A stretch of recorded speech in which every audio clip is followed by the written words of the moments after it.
अरविंद जयतिलक जी और ए.के. मिश्रा जी, एक बड़ा ये मसला बड़ा है। बार बार ये कहा जाता है कि आजादी कांग्रेस लाई, और फिर उस कांग्रेस शब्द को 24 अकबर रोड में फिट करने की कोशिश होती है। मेरा कांग्रेस शब्द पर समस्या नहीं देश को। 24 अकबर रोड में जो चुनाव लड़ने वाली कांग्रेस है, सरकार बनाने वाली या विपक्ष में रहने वाली, उसके गले में अगर आप सारा क्रेडिट डाल देंगे तो समस्या पैदा होगी कि नहीं होगी? अरविंद जी, फिर बाकी लोग कहां जाएंगे जिन्होंने कुर्बानियां दी? बिल्कुल अमिताभ जी, कांग्रेस के नए नए खड़गे जी सबसे चुनौती को यह साबित करना है कि हम कांग्रेस के बड़े अध्यक्ष हैं और पूर्ववर्ती अध्यक्षों की तरह हमारे में भी दम कम है जी, तो भाजपा को जो है पराजित कर सकते हैं, पटकनी दे सकते हैं और मुंहतोड़ जवाब दे सकते हैं। आपको याद होगा 1975 में देवकांत बरुआ साहब जब कांग्रेस के अध्यक्ष थे तो उन्होंने कहा था Indira is India, India is Indira. दरअसल उसी कहानी को यह जो है आजादी बनाम कांग्रेस, कांग्रेस बनाम आजादी, यानी आजादी जो देश की है वो कांग्रेस की देन है और आजादी का मतलब ही कांग्रेस है। आपने थोड़ी देर पहले बहुत सही कहा, ऐसे जो हजारों क्रांतिकारी, चाहे खुदीराम हो, राम प्रसाद बिस्मिल हो, न जाने और कितने हो, आज की तारीख में उनके परिवार के लोग अगर मान लीजिए कि कोई समाजवादी पार्टी में हो, कोई टीएमसी में हो, कोई भाजपा में हो, उनके दिल पर क्या गुजरती होगी जब ये कांग्रेस के नए नए जो अध्यक्ष बने हैं या कुछ इस तरह की बातों को कर रहे हैं, उनके योगदान को नकार रहे हैं। दरअसल इसका मकसद यह है कि उन्हें मालूम है खड़गे साहब की भाजपा की जीत के दो यूएसपी हैं, एक राष्ट्रवाद, दूसरा हिंदुत्व।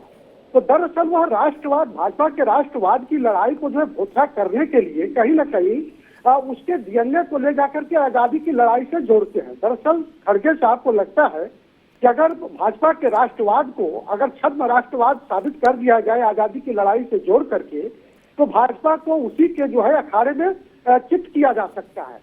दरअसल हिंदुत्व के मसले पर भाजपा इतना आगे निकल चुकी है कि अब चूंकि उस मसले पर जो है ये टारगेट करना मुश्किल है, तो अब खड़गे साहब जो है कहीं ना कहीं जो है गांधी परिवार के प्रति अनुरक्ति दिखाते हुए जो है राष्ट्रवाद के मसले पर, आजादी की लड़ाई के मसले पर जो है भारतीय जनता पार्टी की घेराबंदी कर रहे हैं। अमिताभ जी, ए.के. मिश्रा साहब, आपके पास भी यही सवाल लेके आऊंगा एक टिप्पणी के साथ। ये देश, बड़ी और कड़ी टिप्पणी करने की हिमाकत कर रहा हूं, ये देश आजादी का सारा श्रेय अकेले गांधी जी के नेतृत्व को भी नहीं देता। बहुत विनम्रता से कहूंगा, ये देश इतना कृतज्ञ है, कृतज्ञ नहीं है, ये नेताजी सुभाष चंद्र बोस को भी श्रेय देता है, ये 1857 के मंगल पांडे को भी श्रेय देता है, चित्तू पांडे को श्रेय देता है बलिया में जाकर, और फिर वो एक श्रृंखला है हजारों लाखों लोगों की। यहां दिल्ली में दिल्ली गेट पर एक पेड़ था, अब शायद है कि नहीं मुझे नहीं पता, वहां वो पेड़ का उपयोग हुआ फांसी देने के लिए केवल। वो कांग्रेस के और सपा बसपा के लोग नहीं थे, वो भारत के लोग थे जिन्होंने कुर्बानी दे दी। ये क्यों कोशिश होती है कि भाई कांग्रेस अकेले लाई, और कांग्रेस भी ये वाली समझो जो 24 अकबर रोड में है? मिश्रा जी। अमिताभ जी, ओपनिंग रिमार्क में ही जो आपने बातें बोली बड़ी गंभीर थी। कांग्रेस वाले तो माफी नहीं मांगेंगे, चलिए मैं कांग्रेस की तरफ से माफी मांग लेता हूं कि आप लोग इनको माफ कर दीजिए। उसके पीछे कारण है जी। कारण ये है कि जिनको भाषा का ज्ञान नहीं, अगर मैं हिंदी की बात करूं, जहां पे बिंदी और हलंत अलग अलग जगह पे लगाने या हटाने से पूरा मतलब ही बदल जाता है, तो उपमा क्या होता है, अलंकार क्या होता है, किसकी तुलना कब करनी चाहिए, इनको नहीं पता है। बहुत से जगह पे रावण की भी उपमा दी जाती है अच्छे कामों के लिए, जैसे रावण बड़ा विद्वान था। और रही बात श्रेय देने की, तो शायद इनको अपने इतिहास और कल्चर का नहीं पता है। रामचंद्र जी ने खुद छोटी सी गिलहरी को श्रेय दिया था, जो अपने शरीर पे बालू को लपेट करके पुल बनाने में डालती थी। इन्होंने बात कुत्ते की तो शायद इनको ये भी नहीं पता है श्वान या कुत्ते का कितना महत्व है हमारे समाज में। धर्मराज युधिष्ठिर के साथ अंतिम समय में जाने वाला एकमात्र कुत्ता था। आज भी मिलिट्री में, सीआईएसएफ में श्वान जो है एक ब्रिगेड होती है जिसमें कुत्ते होते हैं, उनकी सेवाएं ली जाती हैं, और अगर वो मर जाते हैं, दुर्घटनाग्रस्त हो जाते हैं, तो उनको भी पूरा सैनिक सम्मान दिया जाता है। तो मुझे ये लग रहा है कि पिछले 8-10 सालों से कांग्रेस की वो जमात या वो लीडरशिप जो भारत को जानती थी वो खत्म हो गई। जब तक ये भारत को जानते थे तब तक जो है ये भारत की राजनीति में चमकते हुए सितारे बने रहे। मणिशंकर अय्यर ने ऐसे गलत शब्दों का प्रयोग किया, एक एक नेताओं की लिस्ट है, आप देख लीजिए। और आज खड़गे जी ये राष्ट्रीय अध्यक्ष हैं, तो ये इनकी अज्ञानता है, ये भारत को नहीं समझ पाए हैं, हिंदी जैसे विषय को नहीं समझ पाए हैं कि छोटी छोटी बातों से कितना बड़ा अर्थ या अनर्थ हो जाता है। अब इनके लिए कोई ट्यूशन वगैरह का अगर हो सके व्यवस्था तो आप देखिए, करिए, कोई अभियान चलाइए हिंदी की साक्षरता का, तो फिर बात किया जाए। डॉक्टर अरुणेश यादव, आपको स्मरण होगा जब मोरारजी की सरकार आई तो इमरजेंसी के दौरान ये चर्चा चलती थी कि इंदिरा गांधी ने एक कोई टाइम कैप्सूल धरती में दबा दिया, कालपात्र, ठीक, तांबे की शीट पर लिखा गया, ठीक, और उसको फिर ऐसे वैज्ञानिक आधार पर संरक्षित करके एक पैकिंग करके ताकि वो 2-4-5 हजार साल बाद भी अगर निकले तो खराब नहीं हो।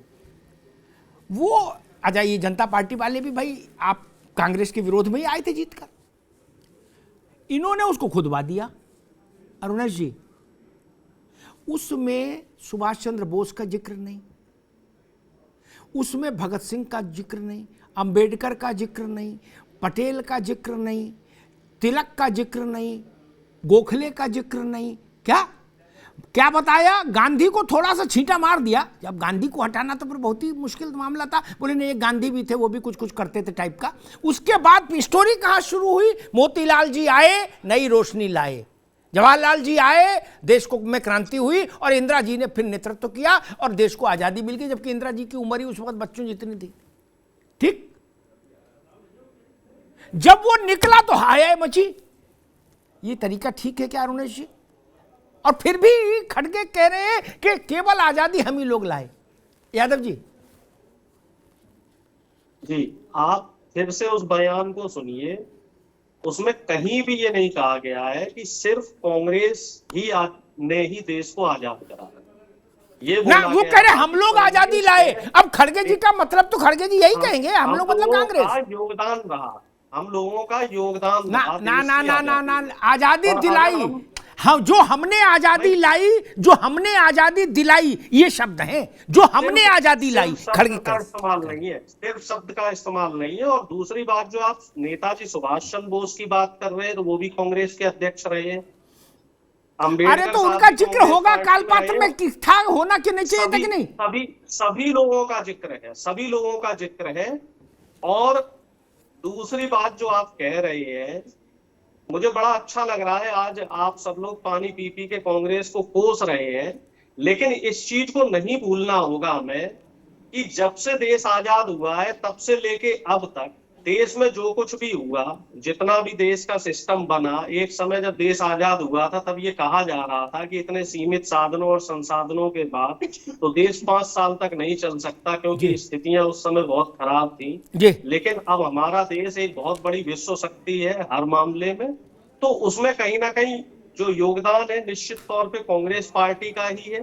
अब चाहे कोई कांग्रेस पार्टी को गालियां दे, चाहे कांग्रेस पार्टी को मैथिल साहब अरुणेश जी कह रहे हैं कि आजादी का स्यापा छोड़ो, चलो भाई, अब जो देश में इस वक्त अच्छा जो कुछ दिख रहा है, एक शक्तिशाली देश दिख रहा है, उसमें तो कांग्रेस का श्रेय मानो। मैथिल साहब बिल्कुल, मैं तो देखिए मैं तो आपकी पहले की जो उद्बोधन था उससे भी बहुत सहमत था कि कांग्रेस को और खड़गे जी को तो इस बात पे भी क्लेम करना चाहिए कि आर्यव्रत से भारत जो बना वो भी कांग्रेस ने बनवाया। 1857 की क्रांति जो शुरू की गई वो भी खड़गे कांग्रेस द्वारा की गई।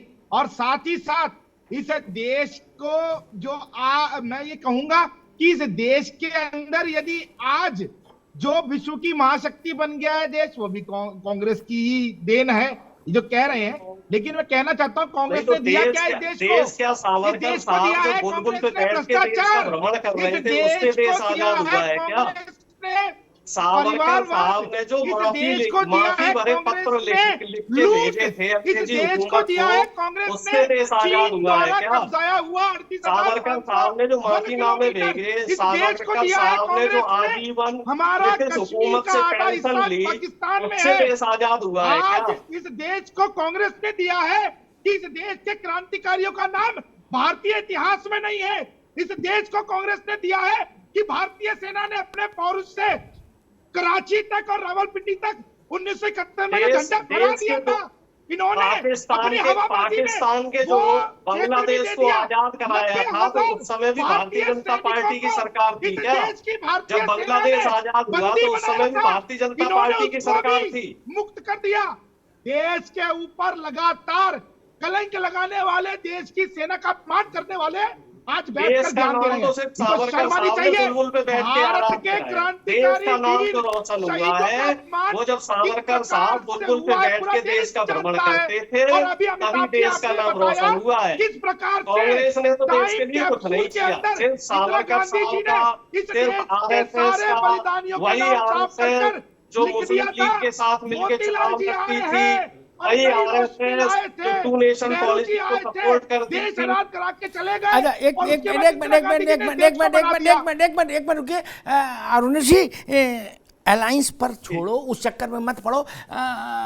क्या कांग्रेस ये कह सकती है कि हमने मुस्लिम लीग से कभी चुनावी अलायंस नहीं किया? उत्तर है नहीं कह सकती। खड़गे को ना पता हो, लेकिन मुझे तो पता है, ठीक? इसलिए वो छोड़ो, उन चक्करों में मत पड़ो, वो चक्कर खराब है, उनमें फंस जाओगे, उनमें फंस जाओगे महाराज। काय को चक्कर में पड़ रहे? अलायंस सबसे कर चुके हो, कोई किसी से बचा नहीं, वो कथा ही अलग है। जी मैं तो ये कह रहा हूं, एक निवेदन है, इनसे पूछ लीजिए, वो टाइम कैप्सूल पे जो आपने प्रश्न पूछा था उस पे तो उत्तर दे दें कि भैया उसमें इतिहास भारत का छुपाने के लिए जो इंदिरा गांधी, जिसको आयरन लेडी कहते हैं, उसने जो झूठी बातें लिखी थी, उसमें क्या कहेगी कांग्रेस? ठीक, सावरकर साहब गए थे बुलबुल पे बैठ के, गए थे। अरे सावरकर साहब का नाम लेने के लिए भी पहले अपनी जुबान को गंगा जल से साफ कर लो।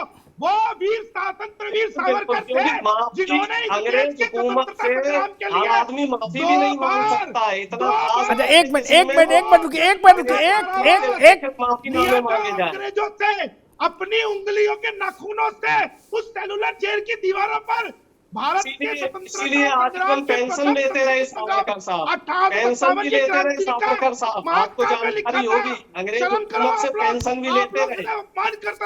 भाई रुकिए, देखिए ये तो दो तीन चीजें तो हम लोगों को माननी चाहिए। गोपाल जी आपके पास आता हूं, कांग्रेस के मित्रों को भी इस बात को मानना चाहिए कि सेलुलर जेल और आगा खां महल दोनों में अंतर है।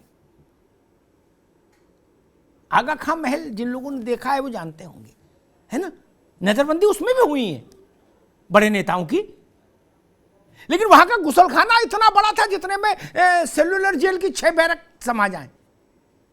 अमिताभ जी, आगा खां महल मतलब क्या नाम था उसका? आप क्या नाम है ये तो बता दीजिए जनता को। नहीं, मैं उस बहस में नहीं अभी जाना चाहता, मैंने इशारा कर दिया, समझदार लोग उसको समझ लेंगे, ग्रहण कर लेंगे, उन बहसों में मत पड़ो।